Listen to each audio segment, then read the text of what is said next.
જુનાગઢ જિલ્લાનું ચોરવાડ શહેર આવેલું છે। ત્યાં ખૂબ મોટે પાયે ખનિજ માફિયાઓ દ્વારા ખનિજ ચોરી, બિલ્ડિંગ લાઇમસ્ટોનની ચોરી કરવામાં આવે છે। ઘણા સમયથી કરવામાં આવે છે। તેમાં ખનિજ માફિયા તરીકે પ્રવીણ રાઠોડ ઉર્ફે કેસરી અને લલિત રાઠોડ આ એક મોટા ખનિજ માફિયાઓ છે અને એ ખનિજ માફિયાઓ દ્વારા ખૂબ મોટા પાયે ચોરી કરવામાં આવે છે અને તેના સર્વે નંબર સહિત મેં પત્રમાં લખેલા છે।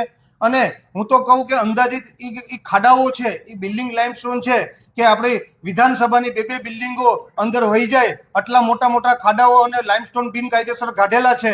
અને એ ખાડાઓ માપવામાં આવે તો 200 કરોડનું ખનિજ ચોરી ત્યાંથી પકડાય એવું છે। અને આ જાણ મેં જુનાગઢ જિલ્લાના ખનિજના મુખ્ય અધિકારીને જાણ કરેલી।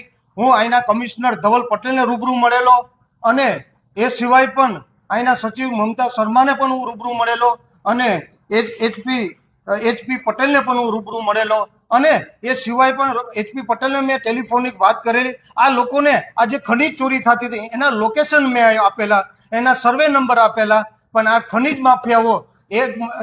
ખનિજ માફિયાઓ મોટે પાયે ત્યાં દર મહિને હપ્તા આપતા હોય છે, મહિનાના 5-5 લાખ રૂપિયા હપ્તા આપતા હોય છે। એના કારણે આજે એક વિસ્તારના આજે એક ધારાસભ્ય તરીકે હું પત્ર લખતો હોય, લોકેશન આપતો હોય અને ત્યાં મોટા મોટા આપણે વિધાનસભાના બે માળ સુધી જે અંદર વહી જાય આટલા મોટા મોટા ખાડા પડેલા છે, છતાં પણ અહીંના કમિશનરને જાણ હોવા છતાં, અહીંના સચિવને જાણ હોવા છતાં પણ આજે ત્યાં આજની રોજે પણ ધમધમતી બિલ્ડિંગ લાઇમસ્ટોન ચાલી રહી છે।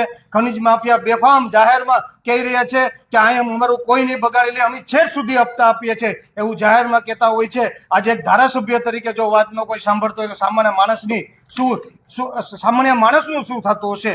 ત્યારે હું ખાસ કરીને કહેવા માંગુ છું કે આની પહેલા પણ એ ખનિજ ચોરી તો ઠીક છે, પણ મારા ચોરવાડ શહેરના મજૂરો એને એવું કહેવામાં આવે છે કે કામે આવે તો કે આ કાયદેસર લીઝ છે। એ બિચારા મજૂર જે કામ કરી રહ્યા છે એને તો એમ જ છે કે બાજુમાં 1 વીઘાની લીઝ છે, બાકીના 10-12 વીઘા 7-12 ઉપર છે, બિનકાયદેસર ખોદી અને આ બે માળના ખાડા કરી નાખ્યા છે। એ મજૂરો બિચારાને એને તો એવું જ છે કે અમે કાયદેસર લીઝમાં કામ કરીએ છીએ। કોઈ નવ યુવાનો ત્યાં રોયલ્ટી માટે નોકરી કરવા જાય છે તો એ બિચારાને ખબર નથી કે એમની પાસે ડુપ્લિકેટ રોયલ્ટી કઢાવવામાં આવે છે અને ડુપ્લિકેટ રોયલ્ટી કઢાવવામાં એ માલિક ડુપ્લિકેટ રોયલ્ટી કઢાવે અને 8 થી 10 હજારના પગાર ઉપર જે કમ્પ્યુટર ઉપર બેઠો હતો એ બિચારાને ઘણા સમય સુધી જેલવાસ ભોગવવામાં પડી અને એની ઉપર એફઆઈઆર પણ કરવામાં આવી અને અત્યારે પણ આ રીતે બિચારા રોજગારી માટે ત્યાં જતા હોય છે।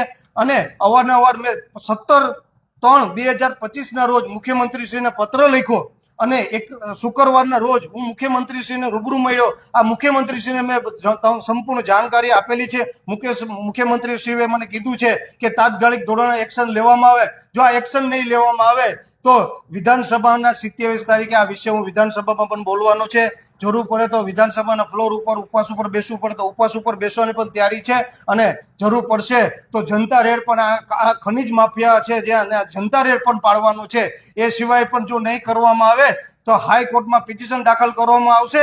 ખાડા લઈને એ લોકો ક્યાં ક્યાં જવાના છે ને હાઈકોર્ટમાં કોર્ટને સાથે રાખી ને ખાડાની માપણી કરી અને ત્યાં એ ખાડા જે માપણી કરવામાં આવે તેને દંડ ફટકાવવામાં આવે અને તેની ઉપર એફઆઈઆર કરવામાં આવે। કારણ કે હું એક વાત એટલું કહેવા માંગુ છું કે 7/12ની જમીન છે તો 7/12ની જમીન છે એની ઉપર તાત્કાલિક ધોરણે લીઝ મળી શકે તો લીઝ નથી લેતા એટલા સરળ રસ્તો કાઢી અને એ લોકો ખનિજ ચોરી કરે છે। તો ખનિજના અધિકારીઓ ઈચ્છે છે કે આ લોકો લીઝ ન લઈ ખનિજની આવક રોયલ્ટીની આવક સરકારને ન થાય, પણ સરકારને જે ખનિજના અધિકારીઓને સીધી જે આવક છે, જે સીધા રૂપિયા છે એ ખનિજના અધિકારીઓને ખીચામાં જાય એના માટે આ થઈ રહ્યું છે।